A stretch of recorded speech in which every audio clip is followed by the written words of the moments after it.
Juan Deere is back again with something guaranteed to make your life just a little bit easier. You thought they had everything covered with the instant classic Juan Deere S10 and under?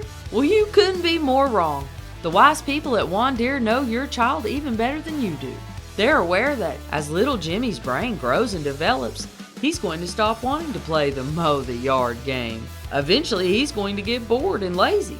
Luckily, the adult product engineers at Juan Deere are experienced at outsmarting children of all ages. Trust us, we hired the majority of them away from Hasbro and Mattel. With that in mind, on sale now at all Juan Deere locations is the amazing, brand new S11 and over all-yard ATV. The men and women at Juan Deere have taken your child's TikTok corrupted attention span into account with this fabulous new children's riding lawnmower. The S11 and over is totally customizable. You can slap on some of the free Juan Deere stickers that are included and have little Lance or Karen feeling like a big X Games star as they ride around the yard, naively doing good old dad's yard work for him for at least a couple more summers. This allows you to continue propping your feet up with your favorite cold beverage on Saturday and catching every minute of the game. Still equipped with all of the safety features that you've come to expect and rely on, Juan Deere has broken the mold again with the S11 and over all-yard ATV. Just tell them, put away that homework for now, kids. It's time for you to head outside for some fresh air and fun. Then you relax, pat yourself on the back, and let your kids take care of the mowing for you. Find it now, just in time for spring, at all authorized Juan Deere dealers. Oh, here we go again.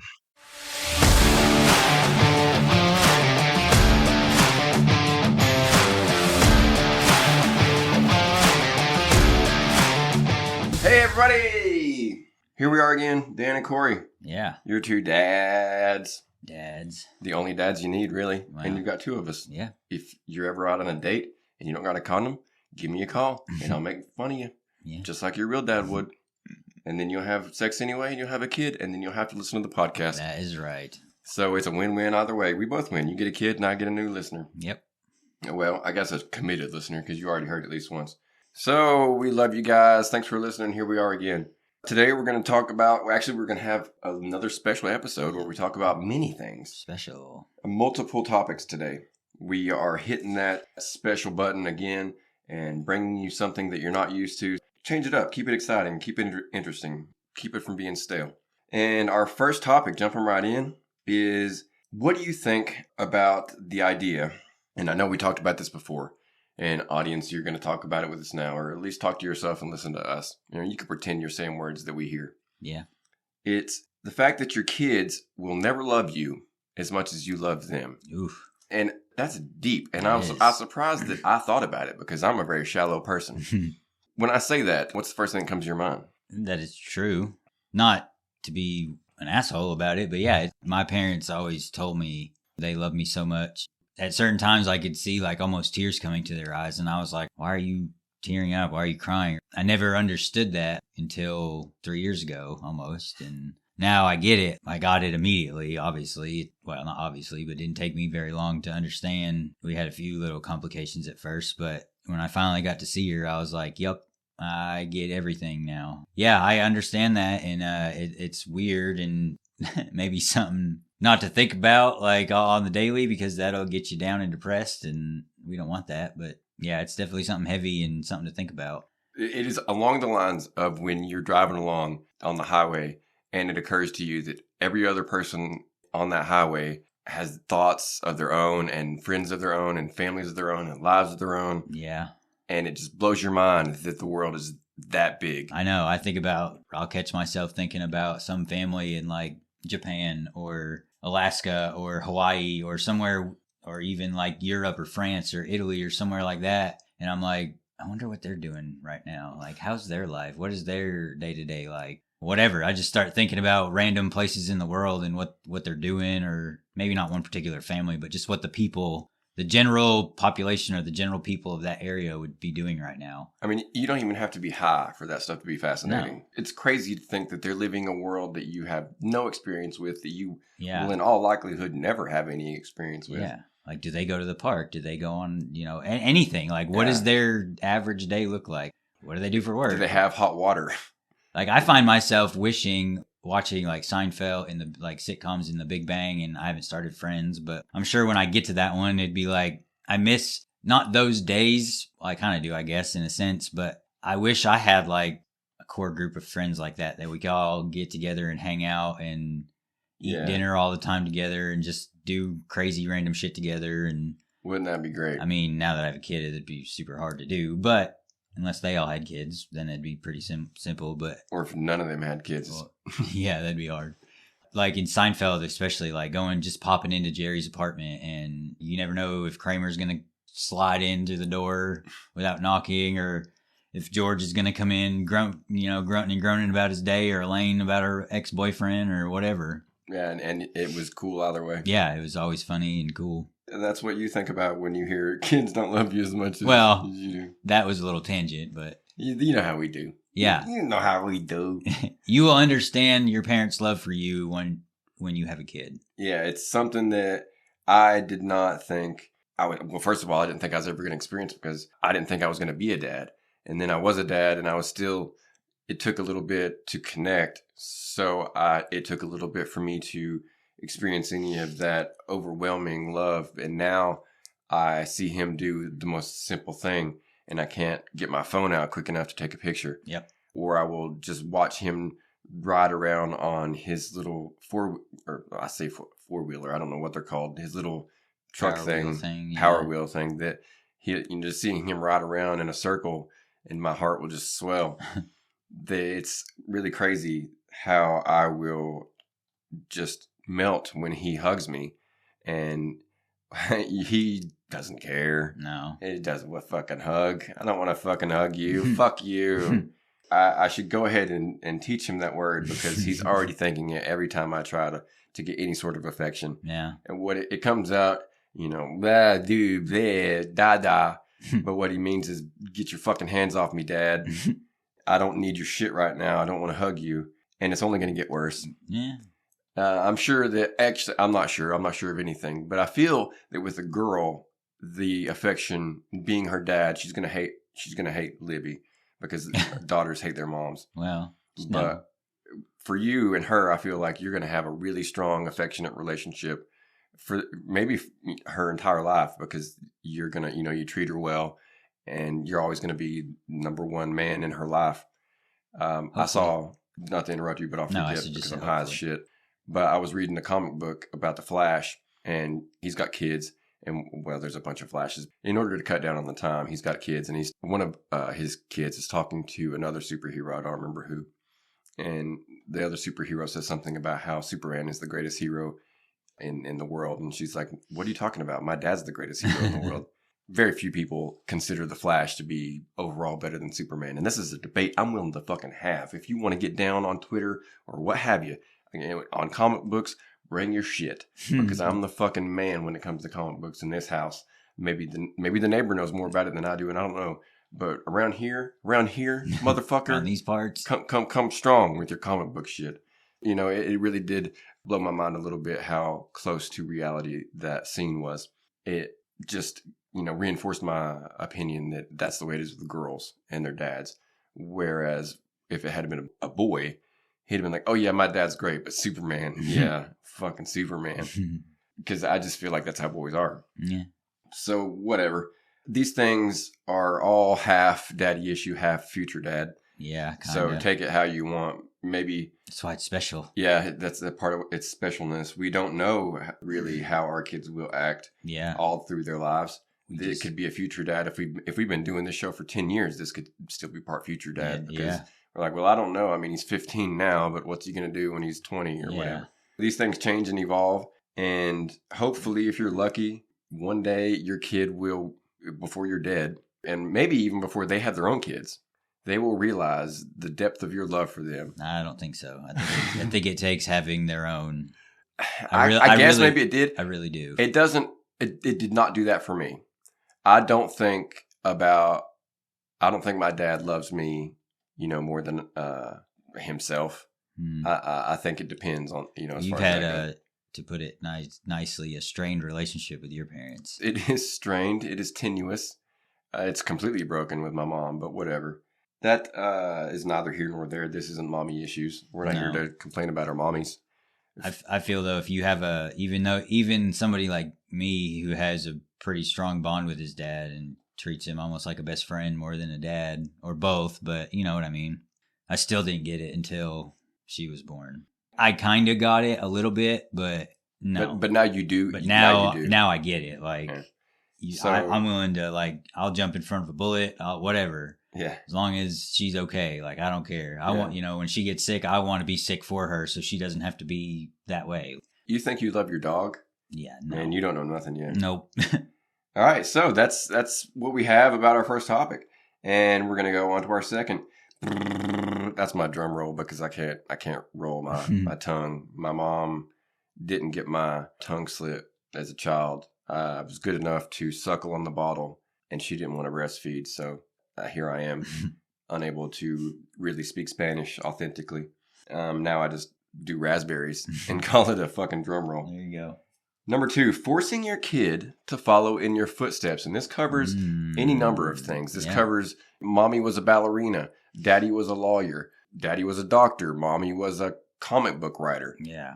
Things that for you sound awesome. Yep. But for the kid, maybe not so much. And it happens all the time.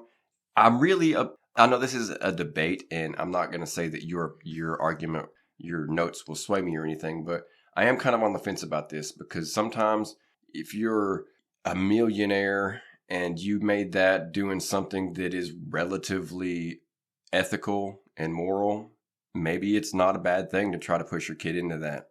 So what do you got? What do you think when you form an opinion on the kid following along after you? I think you need to expose them to stuff as far as, like, if you want them to follow in your career footsteps, like if you own a business and you want them to take over it, obviously you need to get them in there and teach them the business.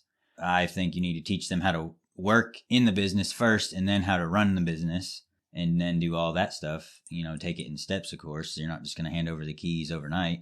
Yeah, but just expose them. Like for me, I played basketball.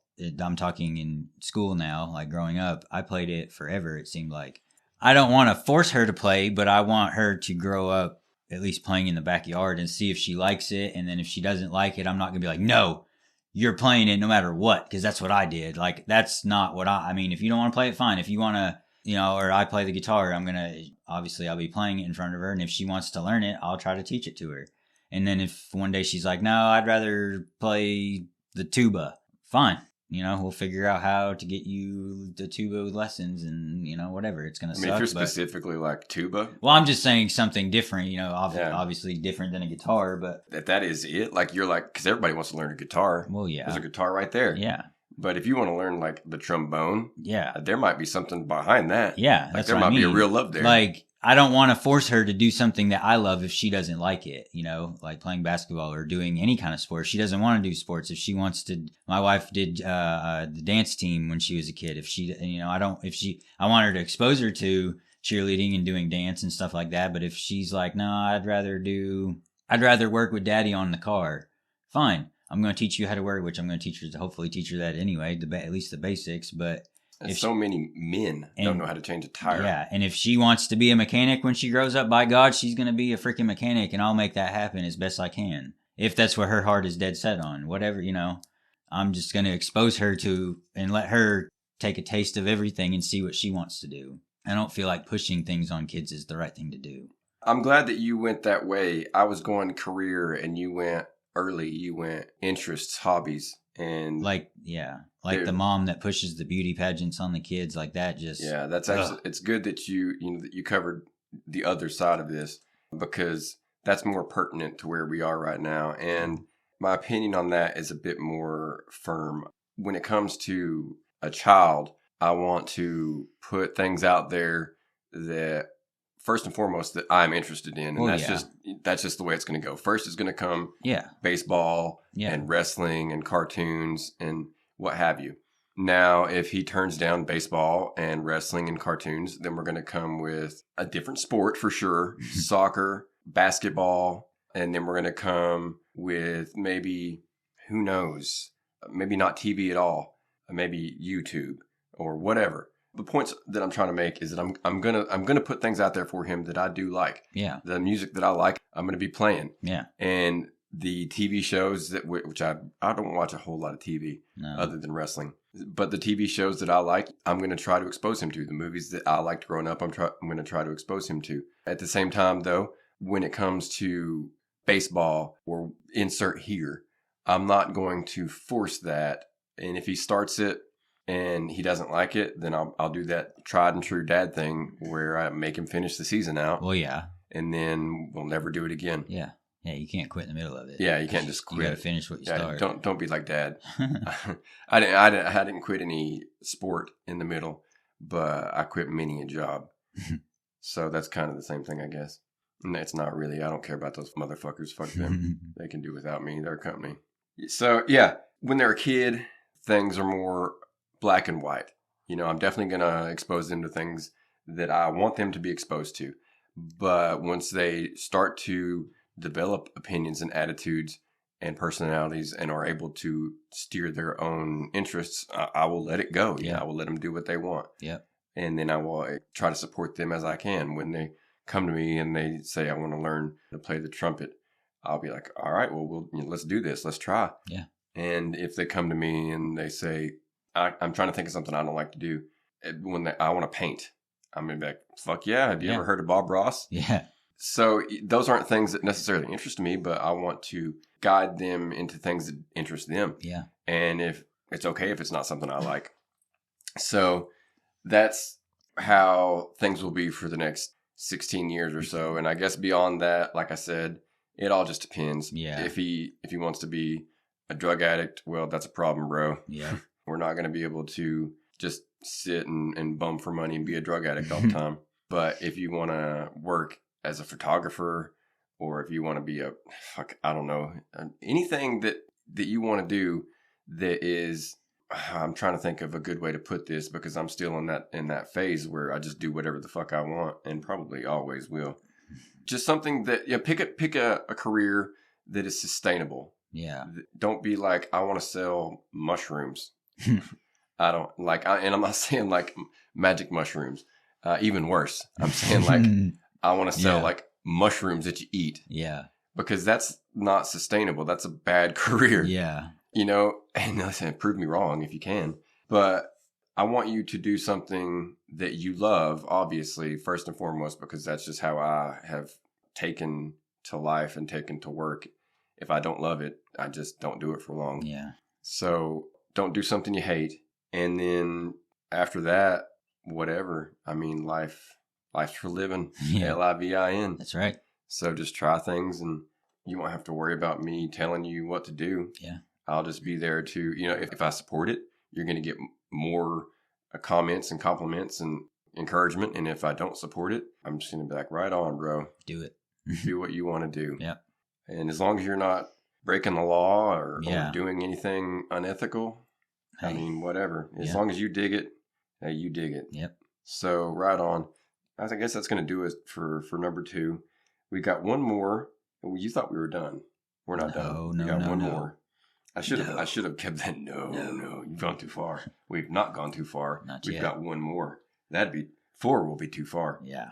The third one is something that I have found to be more prevalent in this area than when I go to other places.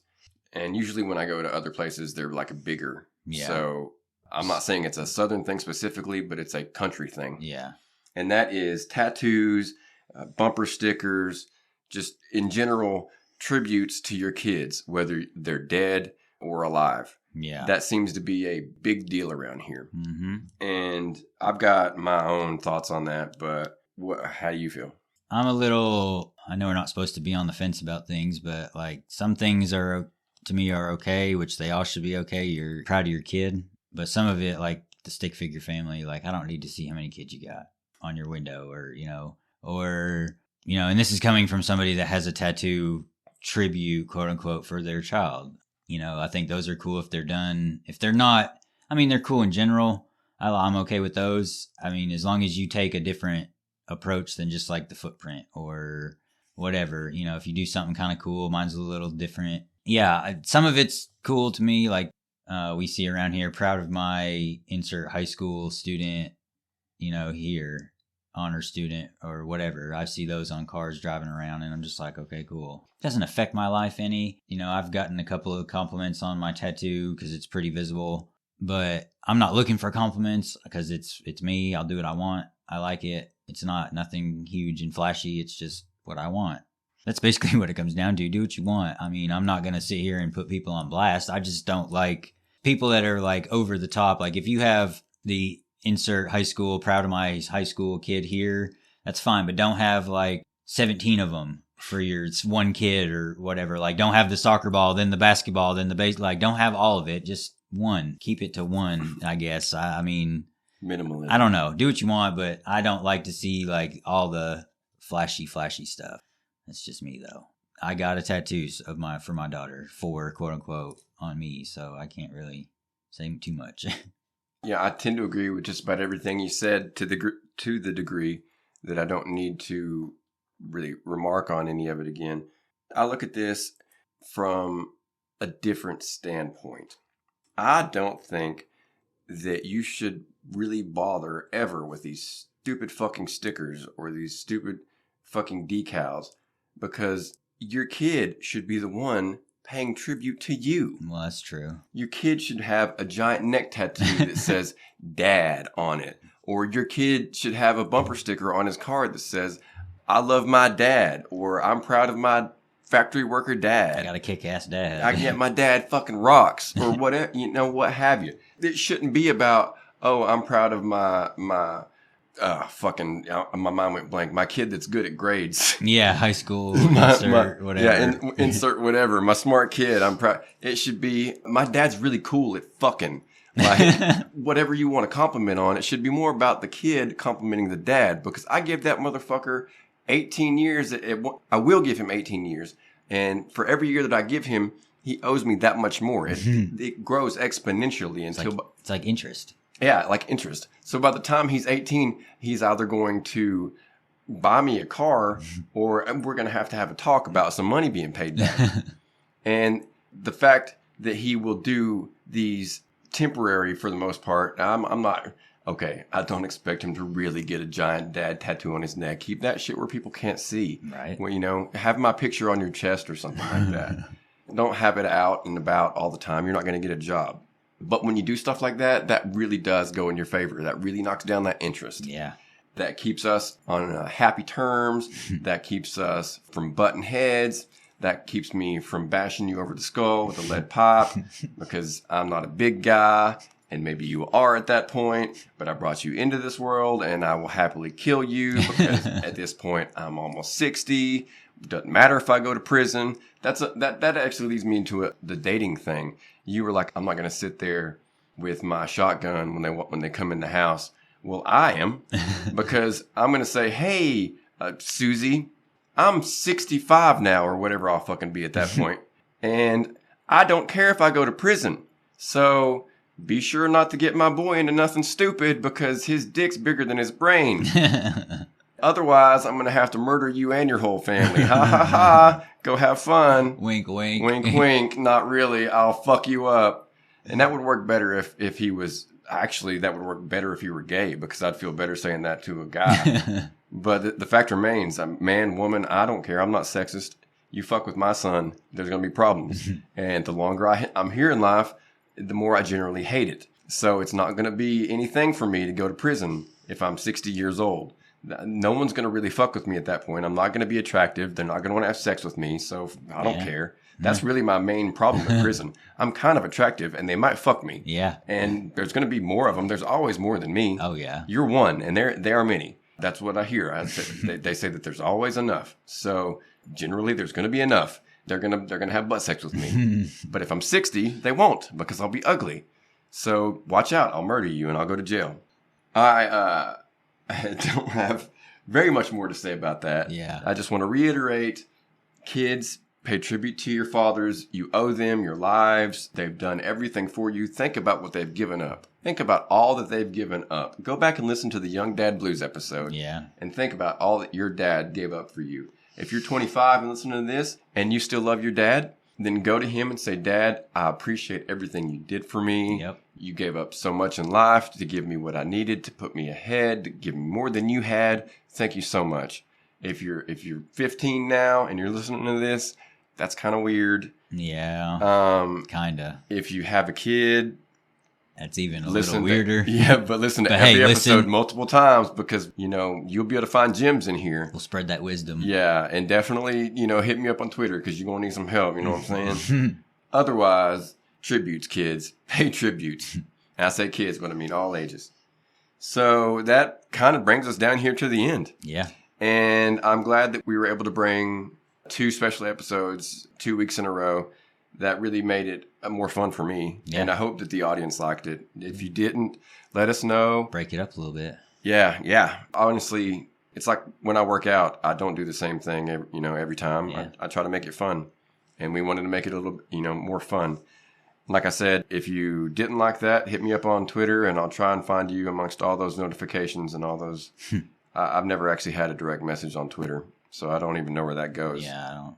I could have a bunch. There's no indicator that's red, so I guess I don't. Thanks again, and tell your friends, share, like, review if it's going to be good, because I'm really bad about criticism. It makes me anxious, and I cry really easy, so don't say anything bad. If you didn't like the show, just 1 star, no reviews. Don't hurt my feelings, please. It's not good for my nerves. It's not good for my cholesterol. It's not good for my heart, my blood pressure. I just don't deal well with rejection. So we don't have a lot of time left to us, but we got enough time for one thing. Yeah.